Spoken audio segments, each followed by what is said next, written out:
Hey, welcome back, fellow scientists. So, easy week in store for you. Typically, this time of year, we're working on fetal pig dissections, and I usually arrange so that Dr. Zwissler can come in as a guest speaker and talk about what he does and how he honors and glorifies God through his profession of being an OBGYN. But none of that can happen now. So, this is kind of the overview for the week. I'm still using, if you guys haven't seen this page before, I'm still using the lesson plans part of RenWeb. So Monday, you're watching this video, which is about male reproductive anatomy. Hopefully you're going to take notes. And then I also have a coloring assignment for male and female reproductive anatomy that you can work on. That should be posted on LMS RenWeb. Tuesday, you're going to take a quiz, Microsoft Forms, on male reproductive anatomy. Watch the next video on female reproductive anatomy. Hopefully take notes, work on coloring. Wednesday, of course, is no class. And then Thursday, take the quiz on female reproductive anatomy, finish and turn in coloring. So really not that big of a week, not that much to do. So relax, enjoy, take it easy. All right, so go ahead and find your notes. First page of the notes. We obviously have to start out with the Bible verse. So when I think of reproductive anatomy in the Bible, two verses come to mind. So obviously Genesis 1:27 through 28. So God created man in his own image. In the image of God, he created him. Male and female, he created them. So this maleness and femaleness that humans experience and that most other animals experience is created by God, right? And reproductive structures are not the only things that are different between males and females, right? We have all of our secondary sexual characteristics like voice and hair and skeletal system and musculature, right? And different things like that. And even current research is finding that our brains are different. Different male and female brains, different patterns of thought, different proclivities, and different things like that. So yes, God made us different, right? If there's one big takeaway, like that's the truth. God made us different. And then God blessed them and said to them, "Be fruitful and increase in number, fill the earth and subdue it." So reproduction and sexual union was planned and was one way of God blessing us, right? It's not like God was up in heaven and made Adam and Eve, and then like he goes away for a while and works on something, and then he looks at, what are they doing? I never intended for that. No, it's like no. God made reproduction, sex, to be enjoyed in a certain context. Right now, none of you are in that context right now. At least not that I know of. Right? Things may have happened during the pandemic.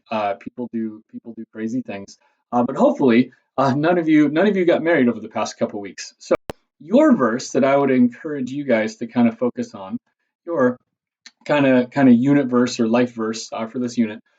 Treat younger men as brothers, and younger women as sisters with absolute purity. Right. So I know that there's a temptation talking about this subject for your mind to kind of stray and to kind of go into the gutter. Right. If that happens, I encourage you, recall this verse to mind, meditate on this, right? Treat younger men as brothers, younger women as sisters with absolute purity. Okay, so that's kind of my little preamble, and that's my encouragement to you, young Christian men and young Christian women, for thought patterns kind of going through this unit. So let's just dive right into it. Male reproductive anatomy. So we're going to start out right here. This is the bladder, not part of the reproductive system, but in very close proximity, right? I mean, you got to know God has a sense of humor, right? If the human body is a city or a state, I guess you could say, then we have Disneyland right here. But God has a sense of humor. Disneyland shares some facilities with the sewage treatment plant, right? So for males, at least, the male seed and urine exit the body through the exact same tube. And we're not doing kidneys, and we're not doing ureters and the urinary system and whatnot. So it's good to address this at some point in time. So bladder. Uh, structure number one in the male reproductive system. Also not part specifically of the male reproductive system. We talked about this with the skeletal system, but this is the pelvis, pelvic girdle. This is a mid-sagittal cut, right? So it's not frontal coronal, and it's not transverse, but it's just straight up and down mid-sagittal, right? This tube kind of right here is called the ductus deferens, or the vas deferens, as it's more commonly known. This tube that kind of connects to the vas deferens and to the bladder is called the urethra. This purple structure right here is the corpus cavernosum. That's an A. I apologize if you can't read scribble. I'm extremely sorry. Corpus cavernosum, this is what will fill with blood and become engorged during an erection. Shaft of penis.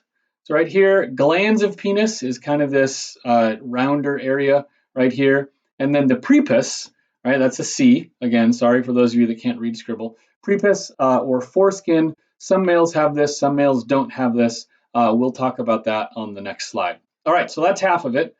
Second half of it, you have this little kind of enlarged part of the tube right here. It's called the ampulla. Right, then you have this little kind of cul-de-sac thing right here off of the tube, and that's called the seminal vesicle. And then here, this little kind of jaunt right here. So all of this is the ductus or the vas deferens all the way up to the ampulla, right? And then here, this tube that kind of joins the ampulla and the seminal vesicle, and then it's not quite at the urethra yet. So that's called the ejaculatory duct. This big round walnut looking like thing is called the prostate. This little thing right here is called the bulbal urethral gland. So bulbal and then dash urethral gland. Right. This, of course, is the anus that connects the large intestine, empties the large intestine out of the body. This, of course, is the vas deferens or the ductus deferens. It's just a different part of it. Right, here we have the epididymis. Here we have one testis. And then, of course, the scrotum is the bag of skin that the testis sits in. All right, so that's kind of a mid-sagittal cut. Now, if we did like a frontal coronal cut, this is kind of what it would look like, or frontal coronal view. So, of course, we have the bladder. We have the ureter that empties urine from the kidneys into the bladder. We have the ampulla, kind of the enlarged area of the tube, right? We have our seminal vesicle, kind of like the cul-de-sac, ejaculatory duct, walnut, prostate, right? Bulbal urethral gland, the vas deferens, of course, corpus callosum, right? We're not going to worry about that. Epididymis, right? Just like on the last one, testis, singular, and then urethra, and then here is the glands of the penis. All right, so these two diagrams, or diagrams very similar to this, will be the ones that will be on the quiz on Tuesday, right? These next ones won't be on the quiz, but they're useful for when we talk about reproductive physiology. All right, so you won't be tested on this, but I at least need to mention this just so you kind of know. So each testis is divided. Sorry, excuse me. So each testis is divided into a lobule. Inside each lobule or lobule, tomato, is a seminiferous tubule. Surrounding the seminiferous tubule is the tunica albuginea. And then, of course, there are nerves that are associated with the testis and with the epididymis and with the vas deferens, right? Vas deferens right here. This right here that connects the seminiferous tubules to the epididymis, this is called the rete testis. The rete testis. And then, of course, here is the epididymis. All right. And then I said I would go back and I would talk about the prepuce or the foreskin. So when a baby's born, everyone is born uncircumcised, right? And then some parents choose to have their child circumcised. Some people choose to become circumcised later in life. And all that is just removing part of the foreskin surgically. Sometimes people do this for hygienic reasons. Most of the time, people do this for religious reasons. But yeah, so that's kind of what that is. I think that's the last slide. This was a really quick video. Yep, because then we're on to female reproductive anatomy. So we'll talk about that on Tuesday.